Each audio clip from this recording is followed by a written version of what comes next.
Çok maraqlı bir seminarımız olacaq inşallah. Təbii gəncləşmə. Azərbaycanda ilk phase building üzrə təlimçi və təbii gəncləşmə üzrə ekspertəm. İstərdim ilk olaraq tanış olaq. Ümumiyyətlə, təbii gəncləşmə üsulu nədir və necə işləyir? Həqiqətən də təsirlidirmi, effektivdirmi? Bu haqda danışacağıq bugünkü seminarımızda. Və dünyada artıq bu proses gedir. Yəni, insanlar artıq bilirlər ki, iki üsul var. Biri qeyri-təbii üsul, biri də təbii üsul. Qeyri-təbii üsul bildiyimiz kimi əməliyyatlardır, botoksdur və digər prosedurlardır. Təbii üsul isə üz gimnastikası, üz idmanı və dünya artıq bu üsulları mənimsəyib. Kim istəyir, məsələ, təbii üsula müraciət edir, kim istəyir qeyri-təbii üsullara müraciət edir. Bizdə də hələ ki, bu etapı keçməmişik. Çünki hələ professional səviyyədə Azərbaycana bu sahə gəlməyib. İlk elə mənəm və bir qədər də mənim üçün çətindir. Çünki insanlar artıq öyrəşiblər. Bir dənə bura iynə vurdum, həmən qırış açıldı. Amma bunu məşq elətdirib, məsələn, 2 ay, 1 ay, 3 ay, bu biraz biz tənbəllik edirik də. Yəni, asan odur ki, tez açarıq, amma biraz uzun müddət bizə vaxt, tez deyirik ki, bizə vaxtımız yoxdur, çatdıra bilmirik filan. Təbii gəncləşmə üsulu nədir? Təbii gəncləşmə üsulu 5 əsas qanun üzərində qurulub. Birincisi, sağlam qida. İkincisi, idman. Üçüncüsü, yuxu. Dördüncüsü, üz idmanı. Beşincisi və ən vacib olanı, çoxumuz önəmsəmədiyimiz stressdən uzaq olmaq. Stressdən uzaq olmaq təbii ki, mümkün olan bir şey deyil, amma indi bunun psixoloji tərəfləri də var. Psixoloqlar daha yaxşı bilirlər ki, biz o stresi necə öz daxilimizə qəbul eləməyək, necə uzaq tutaq. Amma rəsmən bildiyimiz bir məqam var ki, stres hüceyrələrə qədər orqanizmi çökdürür. Biz bugün təbii gəncləşmənin 2 əsas etapı haqqında danışacağıq. Birincisi, qida. Sağlam qida. Yəni, təbii ki, mən bugün dietoloq kimi və yaxud nutrisioloq kimi çıxış etməyəcəm. Mən bugün üzümüzə nə lazımdırsa ki, üzümüz daha parlaq, daha yaxşı, uzun müddət düşməsin, rəngimiz boğulmasın, nə lazım olacaq ki, biz nə qida, hansı qidaları, qida əlavələrini, vitaminləri qəbul etməliyik ki, bizim üzümüz daha parlaq olsun və eyni zamanda da üz idmanı. Ümumiyyətlə, qocalma prosesi 2 formada gedir. Birincisi, endogen, ikincisi eksogen. Endogen daxildən gedən prosesdir. Məsələn, xəstəliklər olur, hər hansısa bir, deyək ki, endokrinoloji xəstəliklər olur, digər xəstəliklər olur. Yavaş-yavaş hüceyrələrə qədər başlayır qocalma prosesi getmək. Eksogen isə xarici, yəni faktordan bizə təsir edəcək. Ən çox da gün fotoqocalma deyirik ona, gün şüasının təsiri və ya digər xarici faktorların təsiri. Qocalma prosesi sümüklərdən başlayır. İnsan, burada indi hal-hazırda göstərə bilərik, belə deyək. Sümükləri göstərsək əgər, baxın, mən burada bütün üz sümükləri haqqında danışmayacağım. Əsas hansı proses bizim üzümüzün sallanmasına təsir edir, o haqda danışacağıq. Məsələn, kəllə sümüyündə gedən proses, gedən deformasiya üzdə dərinin artmasına səbəb olur. Və biz gedirik, kəstiririk. Bir də görürük, dəri artıb, tökülüb, sallanıb. Axı, bu nədən irəli gedir? Təm getdik, kəstirdik, dartdırdıq. 1-2 ildən sonra yenə də eyni şey. Bəzən çox böyük fəsadlar verir, riskə atırlar xanımlar özlərini. Son vaxtlarda bilirsiniz ki, plastik əməliyyatlardan nə qədər ağır fəsadlar meydana çıxır. Və nə ediriksə edək, sümüklərdə dəyişiklik gedirsə, mütləq və mütləq proses gedəcək. Yəni, davamlı şəkildə əməliyyat olmalıdır, davamlı şəkildə biz bunu gözləməliyik. Onun da sonu hara gedəcək, necə olacaq, artıq o bəlli deyil. Sümüklərdə necə gedir? Getdikcə kəllə sümüyü quruyur. Bu, yəni, yaşa dolduqca olur. Hətta bəzi alimlər bunu, belə deyim, o təravətli, sulu üzümün getdikcə kişmişə dönməsi ilə bilə müqayisə edirlər. Yəni, İnsan kəllə sümüyü ümumiyyətlə getdikcə kiçilir, quruyur və dəri sallanır. Necə baş verir? Baxın, göz ətrafı, başlayaq elə bundan, sümük. Göz ətrafı sümük getdikcə genişlənir.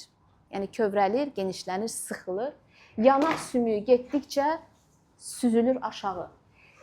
Bir çənə çənə sümüyü tərpəndiyinə görə, məsələn, burada çeynəmə əzələsi var, indi əzələdən danışacağıq. O həmin əzələnin də spazması, yəni bu sümüklərin daha da deformasiyasına səbəb olur. Və gördüyünüz kimi bu burun ətrafında olan sümükdür. Əslində bax burada sümük yoxdur da, bilirik ki, giğirdəkdir. Sümük burun ətrafındadır.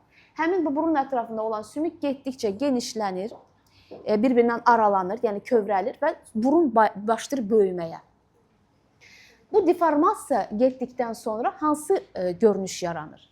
Hansı görünüş yaranır? Dediyim kimi göz ətrafı sümüklər getdikcə kövrəlir, yanaq süzülür, bril dediyimiz dəri sallanması əmələ gəlir, üz xətti pozulur, üzdə dəri artır. Burun nahiyəsinin genişləndiyinə görə burun böyüyür. Yaşlı insanlarda yəqin fikir vermişsiniz ki, burun böyüyür. Çənə qabağa gedir, yəqin fikir vermişsiniz. Bunlar hamısı sümüklərdə gedən deformasiya ilə əlaqəlidir. Bəs buna təsir etmək mümkündürmü ümumiyyətlə? Olarmı? Bir dənə də sevindirici xəbər var ki, mümkündür əslində. Bəzi alimlər müqayisəli şəkildə belə bir fikir səsləndirirlər ki, sümüklərdə hərəkət var, sümüklər də çalışır. Bəziləri deyir, yox, sümüklər hərəkətsizdir. Yəni bu mübahisəli bir fikirdir. Amma sümüklər hətta hərəkətsiz olsa belə, hərəkətli olsa belə, sümükləri möhkəmləndirən faktorlar var. Nə faktorlardır? Bədən sümüyü ilə üst sümükləri eynidir, yəni fərqi yoxdur. Əzələlər, indi əzələ haqqında danışacağam, o başqa mövzudur, amma bədən sümükləri, üst sümükləri eynidir. Və bədən üst sümüklərində, ümumiyyətlə sümükdə sümüyü bərpa edən sümük toxumalarını bərpa edən və məhv edən iki hüceyrə var. Osteoblast və osteoklastlar. Osteoblast xüsusilə 40 yaşından sonra, xüsusilə menopauza dönəmində qadınlarda osteoklastların bərpası aktivləşir. Osteoklast nədir? Sümük toxumalarını yeyən hüceyrələr. Sümük toxumalarını hüceyrələr yeyir və sümüklər kövrəlir. Dediyimiz bu deformasiya daha da sürətlənir. Bir də var osteoblastlar. Osteoblastlar sümük toxumalarını bərpa edən hüceyrələr. Və alimlər sübut ediblər ki, osteoblastlar istər bədən, istər üz sümüklərinə güc tətbiq edəndə bərpa olunurlar.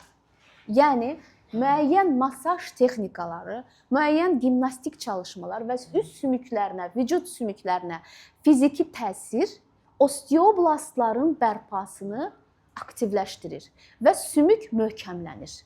Sümük möhkəmlənir və praktiki olaraq qocalma prosesini biz ləngidirik. Əgər təbii gəncləşmənin 5 əsas punktuna biz düzgün şəkildə riayət etsək, 80 yaşında da dəri sallanması olmadan, qırış olmadan və özümüzü yaşımıza görə, demirəm ki 15 yaşda görünə bilərik, yox. Yaşımıza görə daha şux, daha sağlam, yəni o komplekslər olmaz. Məsələn, üz boşalır, sallanır, bunlar olmaz. Əgər biz doğrudan da 5 qaydaya da riayət etsək. Bu sümüklərlə bağlı olan qısa bir məlumat. Əslində sümüklərdən mən bugün çox danışa bilərəm, amma əsas vacib olan informasiyalar budur. Keçək əzələlərə, üz əzələləri necə olur ki, üz əzələləri bizdə hansı formadadır? Mən indi yenə də üz əzələlərində danışarkən həddindən artıq geniş informasiya verməyə vaxtımız sadəcə məhduddur. Əsas əzələlər haqqında danışacağıq. Gördüyünüz kimi alın əzələləri, iki böyük alın əzələsi, göz ətrafı əzələ, yanaq əzələləri, ağız ətrafı əzələ, ağız ətrafını yuxarı qaldıran əzələ, ağız ətrafını aşağı salan əzələ. Bütün bunlar zamanla bəzi əzələlər spazmaya uğrayır, bəzi insanlarda bəzi əzələlər isə boşalır. Məsələn, üzün ümumi formasına təsir edən çeynəmə əzələsi. Bu çeynəmə əzələsi ən böyük faktordur. Vücud əzələləri, bədən əzələləri, üz əzələlərindən nə ilə fərqlənir? Üz əzələləri bir tərəfdən dəriyə bitişir, digər tərəfdən isə sümüyə bitişir. Vücud əzələləri isə hər iki tərəfdən sümüyə bitişir. Ona görə də bədən əzələlərini çalışdırmaq olur, məsələn, məşq elətdirmək olur, şişirtmək olur, amma üz əzələlərində biraz ehtiyat edirlər. İndi belə bir sual çıxır ki, məsələn, çeynəmə əzələsi hər iki tərəfdən sümüyə bitişib. Bunu niyə çalışdıra bilmərik ki? Çünki çeynəmə əzələsi qısadır, bu üzdür. Ona görə bunu həddindən artıq məşq etmək olur. Məsələn, mən hal-hazırda danışıram, bu dəqiqə çeynəmə əzələ məşq eləyir. Yemək yeyəndə çeynəmə əzələsi məşq eləyir. Ona görə də 90%, deyərdim ki, hətta 100% qadınların çeynəmə əzələsi, qadınların, insanların çeynəmə əzələsi spazmadadır. Çünki danışırıq, yeyirik, Çeynəmə əzələsi də adı üstündə çeynəmə əzələsi. Spazmada olduğuna görə nə baş verir? Burada qısalır bu əzələ. Qısaldığına görə baxın çənə qalxır yuxarı, yanaq sümüyü də düşür aşağı. Buradan da ağız ətrafı əzələsi spazmaya uğrayanda burada bril yaranır. Bril bilirik də dəri sallanması. O yaranır. Yəni bu da sıxılır, bu da sıxılır, hər iki tərəf sıxılır, burada dəri sallanması əmələ gəlir.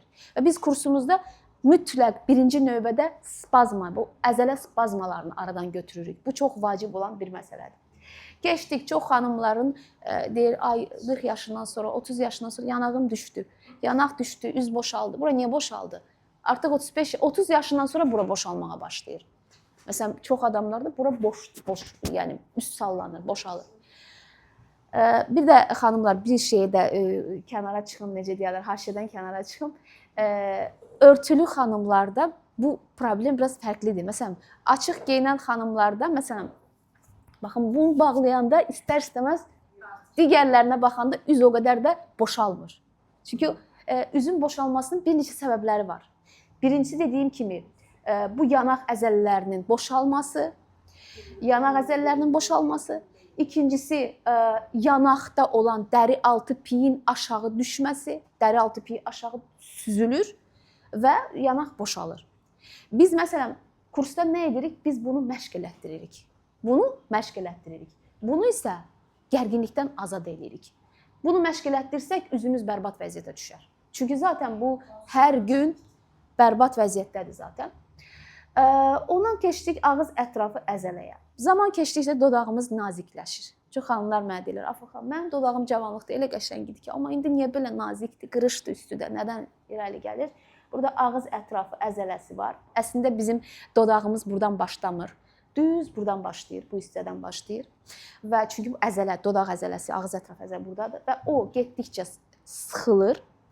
Sıxıldığına görə də orada qırışlar əmələ gəlir. Kisiyetni marşinki deyirlər də, yəni xırda qırışlar əmələ gəlir. Bəli. Əslində məndə əvvəllər xırdaydı, indi isə daha böyük olur. Dodağınız böyük olur. Siz ola bilər ki, çoxlu vitaminlər, gialuron filan. Bəli. İndi mən səbəbə gəlirəm də. Səbəb sadəcə ağız ətrafı əzələsinin şeyi deyil ki, yəni sadəcə ağız ətrafı əzələsinin spazması deyil. Eyni zamanda səbəb hialuron turşusunun azalması, kollagenin azalması, bunlar hamısı təsir edici faktorlardır. Və eyni zamanda da biz bugün əzələdən danışırıq. İndi biz ondan da danışacağıq. Mütləq ondan da danışacağıq. Çünki bu bir-biri ilə bağlıdır. Məsələn, bəzi xanımlar deyir, mən gimnastik çalışmalar edirəm, məndə nəticə olmur. Birincisi düz eləmirsən, yəni uyğun bir şəkildə eləmirsən. İkincisi isə nəticə olmaq üçün kompleks olmalıdır. İndi o kompleksdən biz danışacağıq. Ağız ətrafı əzələndə gərginlikdən azad eləmək lazımdır ki, ağız üstündə qırışlar olmasın. Kissetni marşinki deyirlər o ruslar ona, olmasın xırda qırışlar. Bundan başqa göz ətrafı əzələ. Bəli, bura çox təhlükəli bir yerdir. Göz altında şiş, sallanma, dəri sallanması, bütün bunlar boşalmalar, yırtıq deyirik. Sonra bir də görürsünüz belə qadınlarda üzə xət düşür. Yorğunluqdan da olur, xət düşür üzə. Nədən əmələ gəlir? Göz ətrafı əzələsinin, göz ətrafında qırışlar, daha çox qırış, xırda qırışlar, güləndə qaz ayağı qırışlar, hamısı bu əzələnin spazmasından irəli gəlir. Biz nə edirik? Bu əzələnin funksiyası nədir? Bu əzələnin funksiyası maye sirkulyasiya funksiyasına malikdir, göz ətrafı əzələ. Biz nə edirik? Biz baxırıq ki, gözümün altında qırış var, neyniyim? Bura bir, nə bilim, gialurondur, bir nəsə eyliyim də, bura ki, botoksdur, nədir? Bir nəsə eyliyim ki, bu burada açılsın. Və biz onu bir dəfə eləyirik, 2 dəfə eləyirik. Mənim hətta bir müəllimlər, mən Rusiyada, Moskvada təhsil almışam bu sahə üzrə. Azərbaycanda yoxdur professional səviyyədə bu sahə. Mənim Rusiyada müəllimlərim deyir ki, bunu eləyən adam, göz ətrafına nəsə iynə falan belə eləyən adam mütləq plastik cərrahla müqavilə bağlamalıdır. Çünki maye sirkulyasiya etmə funksiyasını itirir. Bura hər hansısa bir müdaxilə edəndə. Hansısa bir iynə vurduq bura, maye sirkulyasiya etmə, maye sirkulyasiya olmur. Yəni, mənim hətta çox yaxın bir tanışım var, gözündə çox belə şiş vardı, qırış vardı. Getdi, iynə vurdu. Düzdür, müəyyən formada açıldı, amma gözün altı şişdi. Üzdə bütün şiş oldu. Niyə? Çünki o istər-istəməz maye yığılır və bu da öz funksiyasını itirdiyinə görə nə olur? Vurur, şiş əmələ gətirir. Üzdə şiş əmələ gətirir. Bir haşiyə də çıxım. Bəzi insanlar düşünürlər ki, hə, mən bugün botoksdur, əməliyyatdır, bunlara qarşı böyük bir propagandam var. Xeyr. Bütün qadınlar gözəldir. Bayaq söhbət əsnasında bunu dedim. Bütün xanımlar gözəldir və hər bir qadın gözəl olmaq istəyir. Və bugün botoksa da önəm verən, əməliyyata da önəm verən, təbii gəncləşməyə də önəm verən, hamıya hörmətlə yanaşıram. Amma istəyərdim ki, xaricdə, Rusiya digər ölkələr daha çox inkişaf edib. 20 il bizdən qabaqdadılar. Onlar artıq bunu geridə qoyublar. O aşırı plastik cərrah, aşırı botoks, onlar geridə qoyublar. Amma biz hələ onların 20 il bundan öncə olan vaxtındayıq. Bizdə də olsaydı, yəni. Məsələ, fitness ha vaxt gəldi bizim dövrə, bizim ölkəyə, ha vaxt gəldi fitness, məsələn, fitness təlimçiləri. Çox yeni bir, son illər gəlib də və yaxud dietologiya, nutrisiologiya hələ də Azərbaycanda inkişaf eləməyib. Çox təəssüflənirəm. Nutrisiologiya bizə çox vacibdir. Yəni, yoxdur Azərbaycanda, çox azdır. Mən istərdim ki, yəni, olsun bizdə. Eyni zamanda təbii gəncləşmə də çox azdır. Və istərdim bu dünyada olan balans Azərbaycanda da olsun. Yəni, tək gətirdiyim üçün bunu Azərbaycana mənə doğrudan çətindir. Ona görə də izah etməyə çalışıram ki, elmi tərəflərlə izah edirəm ki, insanlara daha aydın olsun. Dediyim kimi, bu göz ətrafı əzələsinə biz iynə vurduq, buradakı sirkulyasiyanı pozduq və şiş verdi. Nə etmək lazımdır? Müəyyən texnikalardan, masaj texnikalarından eyni zamanda da məşq. Göz ətrafı əzələsi üçün xüsusi məşqlər var, gimnastik məşqlər var ki, hətta bəzi insanlar yırtıq düşünür, amma o yırtıq da deyil. Bəzilərində yırtıq olur, əməliyyat ayrı, çox ağır yırtıq olur, o əməliyyata getməlidir. Başqa da bir də var, insan elə bilir yırtıqdır, amma yırtıq deyil. Sadəcə maye sirkulyasiyası pozulub, gözaltı şişib. O yırtıq deyil. Onu götürmək olur məsələn zamanla, gimnastik çalışmalarla və texnikalarla. Keçdik, baxın bu hissədə görürsünüz 3 bucaqlı əzələ var. Bu əzələ də nədir? Həddindən artıq mimik qırışlar var ki bizdə. Qaşımız belə qaşlı, qabaqlı xanımlar var. Baxırsan görsən çox gözəl insandır xasiyyətdən, amma qaşlı bax belə qabaqlıdır bütün gün belə. Bütün gün belə gəzir və qaşının ortasında dərin bir iz var. Dərin bir iz var. Hətta çölə çıxanda görürsünüz ki belə gəzir. Amma deyirsən, bu nə gözəl insan. Bu doğrudan gözəldir, amma niyə bunun qaşlı? Bu niyə belə qaşlı qabaqlıdır? Niyə qaşlı qabaqlıdır? Çünki əzələlər spazmadadır.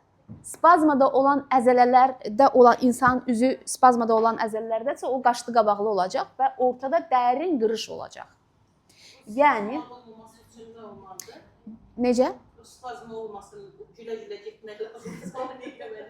Onu mütləq həftədə 3 dəfə üz idmanı ilə məşğul olmaq lazımdır. Özünüz məsələ səhər durdunuz 15 dəqiqə müəyyən texnikalar var ki, onları edirsiniz. Onunla da yəni ki, yavaş-yavaş o aradan gedir, çıxır. Yəni ki, görürsünüz ki, uje bitib, yoxdur. Bu qırışı aradan qaldırmaq çox çətindir. Çünki bu əzələnin spazması çox gec aradan qalxır. Ona görə də bunu çox işlətmək lazımdır. Alın əzələləri. Bizə elə gəlir ki, alın əzələləri elə burada bitir. Elə deyil. Alın əzələləri burada gedir, düz ənsə hissəsində bitir. Yəni biz qaşınızı qaldıranda görəcəksiniz ki, burada tərpənir. Bu hissə, arxa hissə əslində alın əzələni birləşdirən arxa hissə birləşdirib. Yəni bunu da birləşdirən aponevroz. Bax bu nazik gördüyünüz nazik başımızın ortasında nazik bir plyonka kimi aponevroz deyirlər buna. Alında horizontal qırışlar nəyə görə yaranır? Çox insan bunu bilmir. Qamət əyilir. Qamət əyilir. Qamət əyiləndə alın əzələləri, arxa alın əzələləri var da bu ənsə hissəsində. Həmin əzələni sıxır. O əzələ də bu iki alın əzələsini sıxır və burada qırış əmələ gəlir. Burada artıq dərindən işləmək lazımdır. Qaməti düzəltmək lazımdır, mütləq. Qaməti və arxa boyun əzələlərini gərginlikdən azad etmək lazımdır. Eyni zamanda da alın əzələlərini gərginlikdən azad etmək lazımdır. Mən düşünürəm ki, əzələlər haqqında buruna gəlincə çox insanların zəif yeri burun. Bəzi insanlar düşünürlər ki, onların burnu böyükdür. Amma müəyyən çalışmalar, texnikalar keçəndən sonra burun öz-özünə balacalaşır. Fikirləşirlər ki, necə oldu ki, bu burun necə olur balacalaşır? Necə olur? Boyun əzələləri spazmada, sinə əzələləri spazmada. İndi o haqqda biz danışmırıq, o başqa bir şeydir. Arxa boyun əzələləri spazmada, üz əzələləri spazmada. Mayenin gedəcək yeri yoxdur. Maye ya göz altına gedir, ya dodaq burun nahiyəsinə gedir, ya da burun şiş olur onda. Və biz o klapanlar var ya, belə nə deyirlər, şlanq kimi də, yəni. Siz şlanqın yuxarısını da aşağısını sıxsanız nə olacaq? Maye ortada yığılacaq. Bizim boyun əzələlərimiz, sinə əzələlərimiz, üz əzələlərimiz, o gedən yol bağlıdır. Bağlı olduğuna görə də maye bax bu üzə gedir. Salam əleykum. Üzə getdiyinə görə də burun şişir. Məhz ona görə də müəyyən texnikalardan sonra bir də görürsünüz ki, burun şişi getdi. Yəni mənim burnum balacalaşıb, balacalaşmayıb.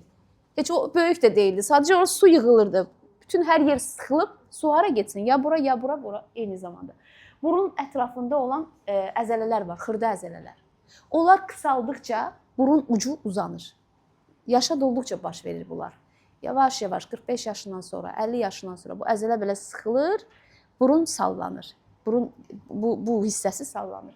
Həmin əzələni də müəyyən texnikalarla uzatmaq lazımdır. Hətta burun ucunda qıyırdək olduğunu, qıyırdək deyirlər də, olduğuna görə də onu da məsələn hərəkətləndirmək olar. Orada möhkəm bir sümük yoxdur. Yəni onu da bizə məsələn texnika var ki, bu şəkildə burnu sıxırsam, onu qaldırırsam, onu da yəni düzəltmək olur. Əllə onu da bir formaya salmaq olur. Bu da belə düşünürəm ki, mən bugün sümüklərlə və əzələlər haqqında kifayət qədər məlumat verdim. Təbii ki, sümüklərdir, əzələlərdir və bir çox problemlər var. Məsələn, qamətin əyilməsi, boyun əzələlərinin sıxlığı, sinə əzələ, o haqqda biz bugün danışmadıq. Biz ancaq elə üzdən danışdıq. Onlar daha çox təsir edir. Yəni, onları biz aradan götürməsək, vücudumuzda ayağımızın altında olan bir, təsəvvür edin, əzələ düzgəli burada bitişir, burada bitir. Təsəvvür edin ki, o əzələnin spazması belə üzümüzdə müəyyən qırışların yaranmasına səbəb ola bilir. Yəni, o dərəcədə orqanizmimiz bir-biri ilə bağlıdır. Və biz ora nə qədər inyeksiya etsək, botoks etsək, nə ediriksə etsək, yenə də problem olduğu kimi qalır. Yəni, biz problemin səbəbinə təsir etmədik. Sadəcə problemə təsir edirik. Vəssalam. Bu birinci bir səbəbdir. İkinci təbii yetişmə üsulunun ikinci qanunu qida. Sümüklərin möhkəmliyini, bəli, biz öz əllərimizlə gimnastik çalışmalarla edə bilərik. Məsələn, insan var, bütün gün idmanla məşğuldur, sağlam qidalanır, amma görürsünüz ki, üzün rəngi boğulub, gözünün altı çöküb. Soruşursan ki, bəs nə olub, nə? Vitaminlər, yəni bizim orqanizmimizi, sümükləri, əzələləri tikən, belə deyim də, stроительный materialı deyirlər də ona. Vitaminlər var, yəni təməl möhkəm olmalıdır. Məsələn, deyək ki, vitamin D və kalsium burada olmalıdır. Xanım, qoy. Budur. Aha, baxın. Kalsium, maqnezium, vitamin D. Qadın sağlamlığına, qadın gözəlliyinə, gəncliyinə çox vacib olan vitaminlərdir bunlar. Yəni bizim üzümüzü, bizim ümumiyyətlə burada. Aha, K. Onu indi o haqqda danışacağım. Əsas indi bu yavaş-yavaş ona gəlirəm, bu K2 ilə bağlı. Yəni kalsium, maqnezium, sink, vitamin D bunlar ümumiyyətlə bizim stроительный material deyirlər bunlar. Tikinti materialdır bunlar. Bizim sağlamlığımızı, bizim üzümüzün rənginin, vücudumuzun, sümüklərinin möhkəmlənməsi çox vacib olan vitamin elementləridir. Bunlar mütləq qəbul olunmalıdır. Kərpic. Ay sağ ol, kərpic. Vitamin, aha, K2.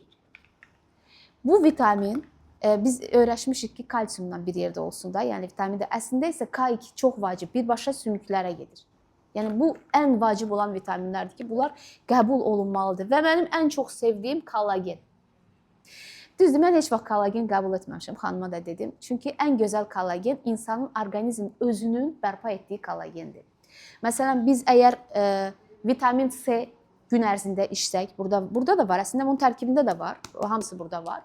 Vitamin C gün ərzində içsək, dəmirin, məsələn, orqanizmdə dəmir burada olmalıdır, səhv eləmirəmsə. Yox, budur da dəmir, aha. Dəmir. dəmir, vitamin C biz gündə qəbul etsək bunları.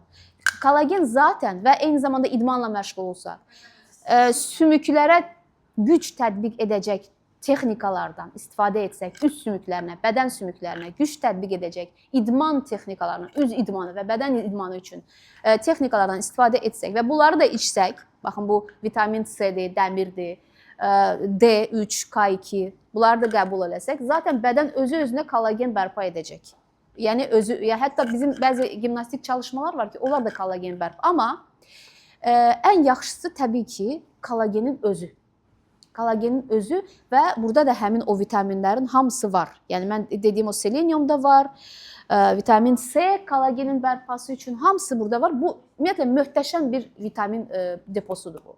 Yəni bu çox vacibdir. Bütün qadınların orqanizminin sağlamlığına bu çox vacibdir. Həqiqətən də bu doğrudan da ən vacib olan bir məlumatdır ki, yəni biz bunu sadəcə olaraq ona görə demirik ki, hə bu belə bir vitamin yox. Əslində bizim orqanizmimiz yaşa dolduqca müəyyən hormonların bərpası azalır. Müəyyən mikroelementlər, vitaminlər bizim orqanizm artıq gücü çatmır. Ona görə də bunlar bizdə həmişə olub. Gənc vaxtımızda üzümüz daha parlaq olur, daha yəni belə necə deyim, təravətli olur. Amma bir dəqiqə indi bunu bitirəcəm. İnşallah suallarınız üçün vaxt saxlamışam. Amma zaman keçdikcə biz onları itirəndən sonra rəngimiz boğulur. Dəmir azlığından birinci növbədə mənə soruşsalar ki, qadın sağlamlığının və gəncliyinin əsas elementi nədir? Mən deyəcəm dəmir. Çünki əgər sizin orqanizminizdə dəmir azlığı varsa, o zaman kollagen olsa da bədəninizdə məhv olmuş vəziyyətdə olacaq. Nə qədər kollagen içirsiniz için, məhv olmuş vəziyyətdə o dəmir mütləq vacibdir. Bu bəli, mütləq vacibdir. Ona görə də bunlar hamısı təbii ki, biz periodik olaraq yavaş-yavaş bunları biz öz orqanizmimizdə bərpa etməliyik. Bir dənə də mühüm məqam var son olaraq, onu da qeyd edim. Təbii ki, yenə də deyirəm, vitamin, mineral, idman, üz idmanı, bunlar biz kompleks şəkildə olsa üzümüz daha gənc, daha sağlam qalacaq. Həqiqətən də dünyada yəqin görürsünüz də idmançı xanımlar var 70-80 yaşında. Baxırsan ki, 25-30 yaşında görünür. Bilmirəm, sosial şəbəkələrdə görmüsünüz yoxsa yox. Onlar günlük bu vitaminləri qəbul edirlər, günlük idmanla məşğul olurlar və üz idmanla məşğul olurlar və yaşından bir 10 yaş gənc görünürlər. Həm də sağlam olurlar. Amma əsas vacib olan nədir? Əsas vacib bir məqam. Bunları qəbul etməzdən öncə hamımız mütləq həkim məsləhəti olmalıdır. Məsələn, dəmir çatışmazlığı var bizim orqanizmimizdə. Onu gedirik bir terapevtə, terapevt onun səbəbini araşdırır. Səbəb nədir? Səbəbə təsir edirik, sonra başlayırıq bunları içməyə. Və icazə varmı? Məsələn, bunu mükəmməl, möhtəşəm, seyirli bir vitamin deposudur bu. Amma bunu biz hamımız içə bilərikmi? O artıq sual altındadır. Mütləq individualdır. Hər birimizin orqanizmi individualdır. Ona görə də həkim məsləhəti mütləq olmalıdır. Mən düşünürəm ki, Xalidə xanım, bugünə bizim sona çatır, bizim seminarımızı yekunlaşdıraq və sualı olan xanımlar da sualını versin, biz sağollaşaq. Sual orada tip-2 kolajenimizdə var.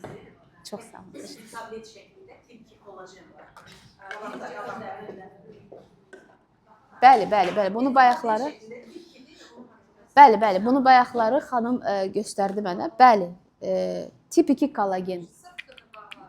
Sırf qığırdaqlar üçün. Yəni bu belə deyim də, bu biraz da müalicəvi xarakteri daşıyır. Yəni bu artıq bunu da məsələn həkim məsləhəti ilə məsələn bəzi insanlar var ki, onlara vacibdir, içməlidirlər onlardan. Belə.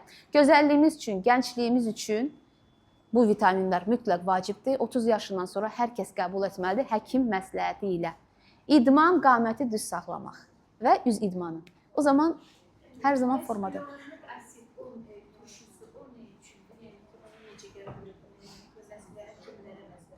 Nəyi deyirsiniz? Serum deyirsiniz? Daxilə qəbulu mən yenə də deyirəm. Mən bugün burada bir söz desəm əgər, istər-istəməz biraz doğru olmaya bilər. Daxilə qəbulu onu mütləq yenə də analizlər verilir, həkim məsləhətilə orqanizmə uyğundursa onu qəbul etmək olar.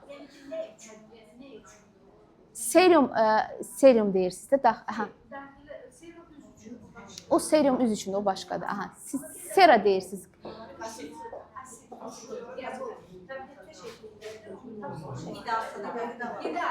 O da bizim üzümüzün parlaqlığı üçün bizim bəli, o da vacibdir, amma yenə də mən bütün vitamin, mineralları həkim məsləhəti ilə qəbul olunmasının tərəfdarıyam. Mən heç vaxt öz başına deyə bilmərəm ki, bax bunu gedin için, onu gedin için, o demək olmaz.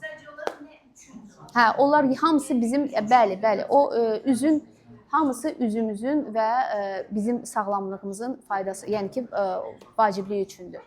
Belə sualı olan varmı xanımlar içində? Sual olan yoxdur.